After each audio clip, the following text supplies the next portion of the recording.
My name is Maneet. I am currently a Term 4 medical student at St. George's University School of Medicine.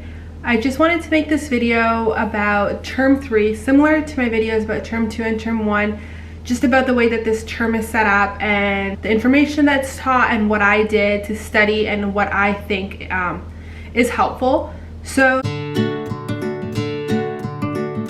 to start off, I just have my notes on my iPad, so if I'm looking down, that's just what I'm looking at. So in terms of how this term is set up, it's different than Term 1 and Term 2 in the way that there's only 2 exams. So there's a midterm exam and then there's a final exam, which some people also call post-midterm. So each exam has about 3 weeks worth of material, and the entirety of Term 3 is 6 weeks. So it's a very short term and it goes by very quickly. So in terms of the midterm exam, covers basic microbiology, basic immunology, and then basic biostatistics. So in terms of micro and immuno, it's the very basics of these two subjects. So they will introduce just very easy, simple facts that are helpful for us to know moving forward into Term 1. And being a Term 4 student now, I can see why it's good to try to get those basics down. It just makes your life easier as you progress through Term 4 and Term 5.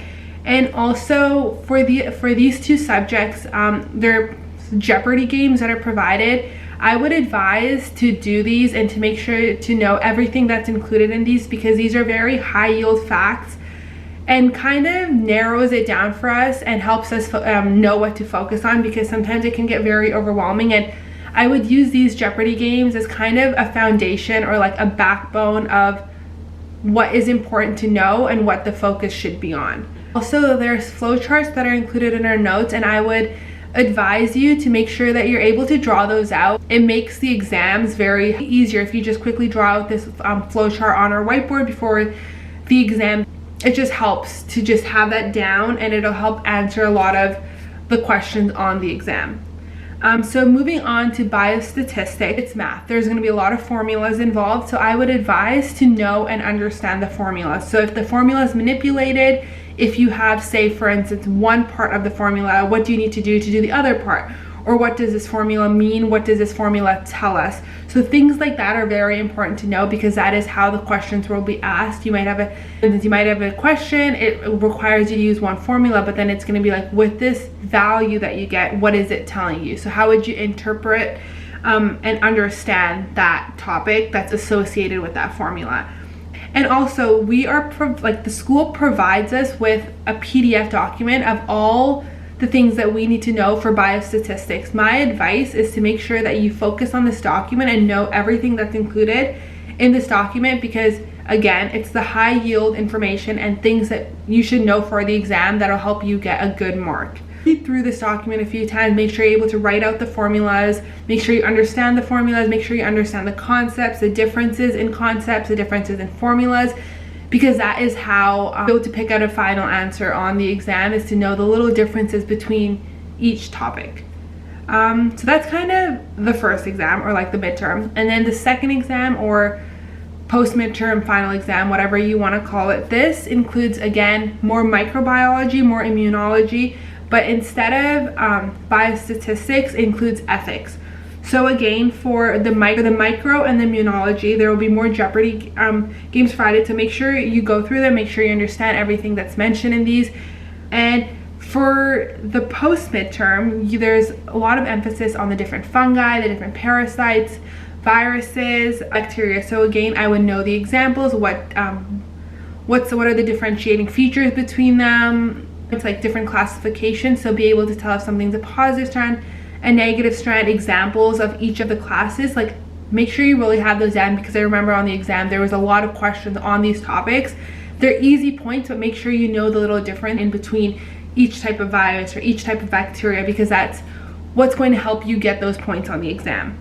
And again, for Term 3, the micro and immunology is very basic. It's the big picture. They want you to understand this, because moving forward in Term 4 and Term 5, they're going to go into the more detailed things, the more intricate, more complicated concepts. So if you have this foundation down, that will be a little bit easier for you.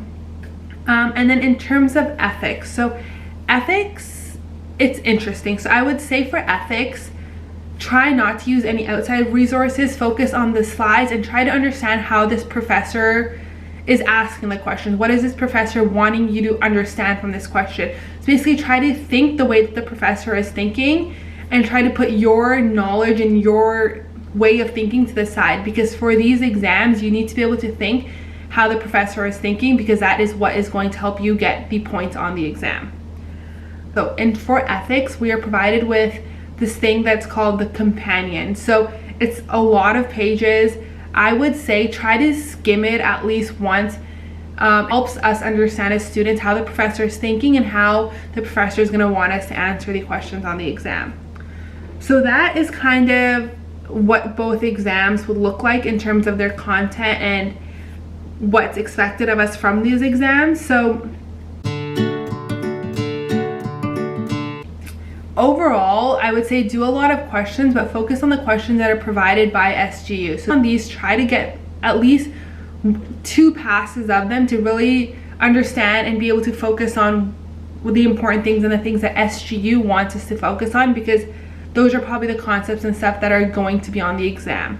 Again, when you do practice question and you get, say for example, the answer is C, but try to figure out why A, B, and D are wrong and the concepts and topics surrounding those answer choices. I thought sometimes it was a little bit hard to ever feel confident when it came to ethics, just because it's one of those topics where there's no definite answer. Like every answer could work, but again, like I mentioned before, try to think with how is the professor thinking? What would the professor want to think? Like try to put yourself in the professor's shoes, because that will help you get those points on the exam.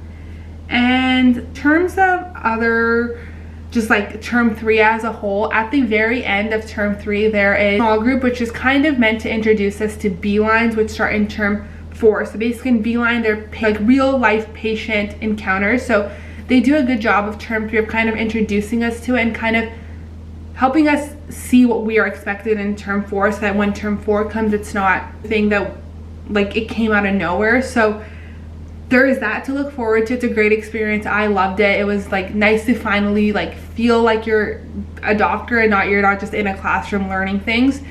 So it was nice to like finally be put in a real life situation and see what are you supposed to do? How do you ask the patient questions? How do you like direct the conversation to find out the diagnosis and things of that nature? And then also term 3 is free. A lot of free time. That being said, try not to fall too behind, just because the term is very short. So if you fall behind, there's not as much time to catch up, and also there's only 2 exams, so you need to do your best on both to ensure that you pass the term, because if you do not so great on the first exam, there's not that much room to make up for it, just because you only have 1 more exam. But with that being said, this exam I thought was not difficult. It can be overwhelming at the start because it's a lot of different things being thrown at you. You'll have statistics for one lecture, you have micro for another, and it's just different than what we're used to. Whereas before we're used to, like, say for instance, all neuro happening, but for this it's so many different topics at once, so